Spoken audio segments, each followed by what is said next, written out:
નરસિંહ સરોવર બ્યુટિફિકેશનના કામમાં ભ્રષ્ટાચારના આક્ષેપ. જૂનાગઢ મનપાના બાંધકામ સમિતિ ચેરમેનના આક્ષેપ. ચેરમેન જયેશ બોઘરાએ કર્યું બ્યુટિફિકેશન કામગીરીનું ચેકિંગ. કામગીરી નબળી થતી હોવાનું જાણ થતાં સ્થળ પર જઈને તપાસ કરી. દિવાલ પર સ્પર્શ કરતા જ ટાઇલ્સ હાથમાં આવી. દિવાલ પર લગાવેલી ટાઇલ્સોમાં નબળી ગુણવત્તાનું કામ કરાયું. ધારાસભ્ય અને મુખ્યમંત્રીને પણ રજૂઆત કરાશે. જવાબદાર અધિકારી વિરુદ્ધ કડક કાર્યવાહી કરવા માટેની માંગ. જયેશ બોઘરાએ વિડીયો સોશિયલ મીડિયા પર વાયરલ કર્યો છે. તો આપણે જણાવી દઈએ કે નરસિંહ સરોવરનું બ્યુટિફિકેશનનું કામ ચાલી રહ્યું છે, ત્યારે આ કામમાં ભ્રષ્ટાચારના આક્ષેપ લાગ્યા છે. જી હા, જૂનાગઢ મનપાના બાંધકામ સમિતિ ચેરમેને આક્ષેપ લગાવ્યા છે. ચેરમેન જયેશ બોઘરાએ બ્યુટિફિકેશન કામગીરીનું ચેકિંગ કર્યું અને ચેકિંગ દરમિયાન કેટલીક શંકાસ્પદ કામગીરી જોવા મળી. કામગીરી નબળી થતી હોવાનું જાણ થતાં સ્થળ પર જઈને તપાસ કરી હતી અને તે દરમિયાન દિવાલ પર સ્પર્શ કરતા જ ટાઇલ્સ હાથમાં આવી ગઈ. દિવાલ પર લગાવેલી ટાઇલ્સોમાં નબળી ગુણવત્તાનું કામ કરાયું હોવાના આક્ષેપ લગાવ્યા છે. ધારાસભ્ય અને મુખ્યમંત્રીને પણ રજૂઆત કરવાની પણ વાત કરી છે. જવાબદાર અધિકારી વિરુદ્ધ કડક કાર્યવાહી કરવા માટેની પણ માંગ કરાઈ રહી છે. જયેશ બોઘરાએ આ વિડીયો સોશિયલ મીડિયા પર વાયરલ કર્યો છે. તમારી ટીવી સ્ક્રીન પર તમે દ્રશ્યમાં જોઈ શકો છો કે જે બ્યુટિફિકેશનનું કામ ચાલી રહ્યું છે ત્યાં ચેકિંગ દરમિયાન જયેશ બોઘરા પહોંચ્યા હતા અને તેમણે આ વિડીયો સોશિયલ મીડિયા પર વાયરલ કર્યો છે.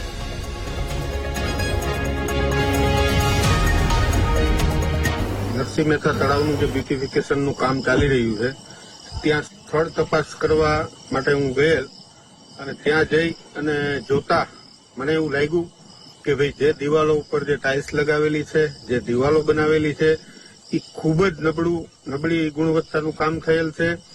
એક મેં વિડીયો પણ બનાવેલો છે કે ભાઈ જેમ હાથ ઉપર આમ મારો એટલે દિવાલથી ટાઇલ્સ હાથમાં આવી જાય કે ભાઈ જે એની અંદર કેમિકલ સિમેન્ટ જે ઉપયોગ થવો જોઈએ એ ખરેખર પૂરતા પ્રમાણમાં થયો નથી.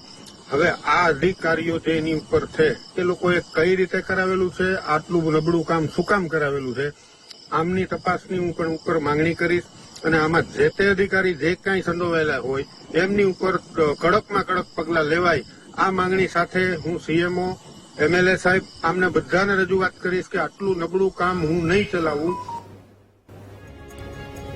તો આપણી સાથે શહેર કોંગ્રેસ પ્રમુખ મનોજ જોશી જોડાયા છે ફોનલાઈન પર. મનોજભાઈ, સ્વાગત છે આપનું વીટીવી ન્યૂઝમાં. મનોજભાઈ, નરસિંહ સરોવર બ્યુટિફિકેશન કામમાં ભ્રષ્ટાચારના આક્ષેપ લગાવ્યા છે અને જયેશભાઈએ આક્ષેપ લગાવ્યા છે. સૌથી પહેલા તો આપની પ્રતિક્રિયા. જયેશભાઈનું પગલું આવકારદાયક છે. પોતાના પક્ષની જ કોર્પોરેશન સામે અવાજ ઉઠાવ્યો. બીજી વાત મારે એ કરવાની છે કે માત્ર નરસિંહ મહેતા તળાવ બ્યુટિફિકેશન જ નું કામ નહીં, પણ અત્યારે 600 કરોડની જે ગટર લાઈનનું કામ ચાલુ છે એ ગટર લાઈન, તમામ ગટર લાઈન 1 મહિના દિવસ પહેલા જે કામગીરી પૂર્ણ થઈ એ પણ જામ છે. આજે નવી ગટર બની ગયા પછી રસ્તા બનાવ્યા ને એના એ જ દોલતપરા મેઇન રોડ નવો 1.5 કરોડનો રોડ તોડવો પડ્યો.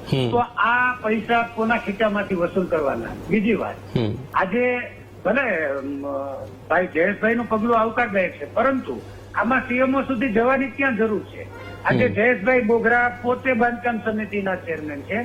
તાત્કાલિક અસરથી કોર્પોરેશનની બાંધકામ સમિતિ બોલાવે અને બાંધકામ સમિતિમાં તાત્કાલિક અસરથી એક ઠરાવ પાસ કરે કે ભાઈ જે તે અધિકારીની જવાબદારી ફિક્સ કરી, જે પણ જવાબદાર અધિકારી છે કે કોન્ટ્રાક્ટર છે, કોન્ટ્રાક્ટર જે જવાબદાર છે એમને બ્લેકલિસ્ટ કરવો અને જવાબદાર અધિકારી પર શિક્ષાત્મક પગલા લેવા.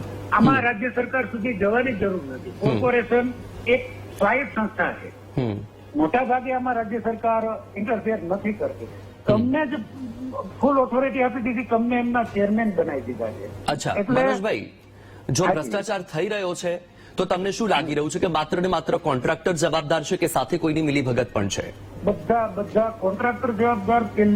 પ્રથમ દ્રષ્ટિએ કોન્ટ્રાક્ટર જવાબદાર છે, બીજી દ્રષ્ટિએ જે તે સુપરવાઇઝર અધિકારી જવાબદાર છે. એમાં એક્ઝિક્યુટિવ એન્જિનિયર આવી જાય, સેક્શન ઓફિસર આવી જાય અને ડેપ્યુટી એન્જિનિયર આવી જાય.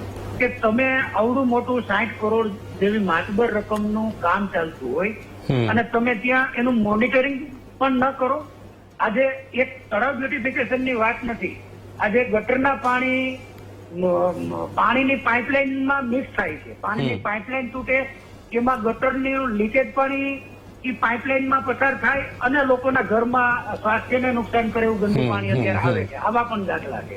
એટલે માત્ર તળાવ માટે નહીં, બધા કામોમાં કોઈ પણ જગ્યાએ સુપરવિઝન ક્યાંય થતું નથી. મનોજભાઈ, જ્યારે કોઈ પણ કામગીરી માટેનું ટેન્ડર બહાર પાડવામાં આવે છે અને કોઈ પણ કોન્ટ્રાક્ટરને કે કોઈ પણ એજન્સીને કે કોઈ પણ સંસ્થાને કોન્ટ્રાક્ટ આપવામાં આવે છે, તો જ્યારે કોન્ટ્રાક્ટ આપવામાં આવ્યો છે ત્યારે ભાવ નક્કી કરવામાં આવે છે, તો શું ત્યારે ગુણવત્તા અને કઈ વસ્તુ વાપરવાની છે એ નક્કી કરવામાં નથી આવતું? 100% સ્પેસિફિકેશન એમાં આપેલું જ હોય. M20 ગુણવત્તાનું તમારે આરસીસી વર્ક કરવાનું હોય. આજે નરસિંહ મહેતા તળાવનો રિંગ રોડ બનાવ્યો, એના તમે ક્વોલિટી કંટ્રોલ દ્વારા એના સીસી ક્યુબ લઈ અને ગવર્મેન્ટ ગેરીમાં એનું ટેસ્ટિંગ કરાવો તો M20 ગ્રેડ ન જ નીકળે. કારણ કે કામ જોતા જ ખબર પડી જાય કે આ M20 ગ્રેડમાં થયો નથી. આજે નરસિંહ મહેતા તળાવના રિંગ રોડમાં પણ ગાબડા પડવા માંડ્યા છે. એટલે ક્યાંય પણ ક્વોલિટી કંટ્રોલ ઇન્વોલ્વ નથી આમાં, નથી સુપરવિઝન, નથી કોઈ મટીરિયલનું જે સ્પેસિફિકેશન તમે ટેન્ડરમાં એજન્સીને આપ્યું છે, આ સ્પેસિફિકેશનનું કોઈ ગવર્મેન્ટ ગેરીમાં માથે ઉભી અને જે તે જવાબદાર અધિકારી એનું ટેસ્ટિંગ કરાવવાનું હોય મટીરિયલનું, એ પણ થતું નથી. બિલકુલ મનોજભાઈ, એ તો હવે સમયની સાથે જોવું રહ્યું કે હજુ આ કિસ્સામાં શું નવા ખુલાસા થાય છે. વીટીવી સાથે જોડાવા બદલ આપનો આભાર.